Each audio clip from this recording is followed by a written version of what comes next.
కార్తీక పౌర్ణమి సందర్భంగా వికారాబాద్ జిల్లా పరిధిలోని అనంతగిరి పద్మనాభస్వామి ఆలయానికి అధిక సంఖ్యలో భక్తులు పాల్గొన్నారు. కార్తీక మాసం అత్యంత పవిత్రమైన మాసం.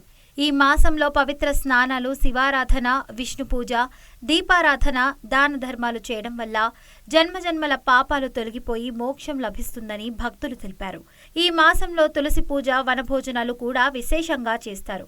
దీపారాధనలతో వయసుతో తారతమ్యం లేకుండా స్త్రీలు దీపారాధన కార్యక్రమాన్ని నిర్వహించారు. కొన్ని వందల సంవత్సరాల చరిత్ర కలిగిన అనంత పద్మనాభస్వామి ఆలయంలో పూజలు నిర్వహించడం అదృష్టమని భక్తులు పేర్కొన్నారు.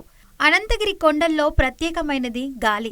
ఇక్కడ ప్రత్యేకమైన మృత సంజీవని మొక్క ఉండటం ద్వారా అనేక రోగాలు నయమవుతాయని భక్తులు పేర్కొన్నారు. కార్తీక మాసం సందర్భంగా తులసి కళ్యాణం, స్వామివారి కళ్యాణం, రథోత్సవం చేయడం జరుగుతుంది.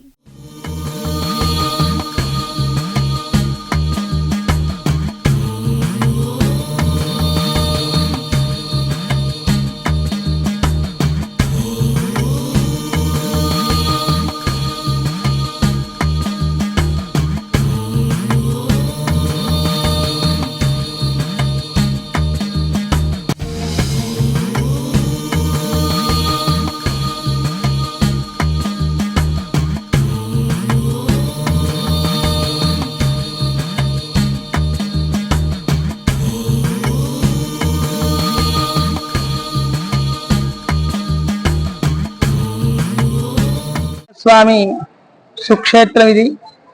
మార్కాండేయుల వారి యొక్క తపోభూమి, గంగా ప్రవాహితమైనటువంటి క్షేత్రము. ముచ్చుకుంద మహారాజు యొక్క శయ నుంచి ముచ్చుకుంద నది పుట్టినటువంటి ప్రదేశం ఒకటి.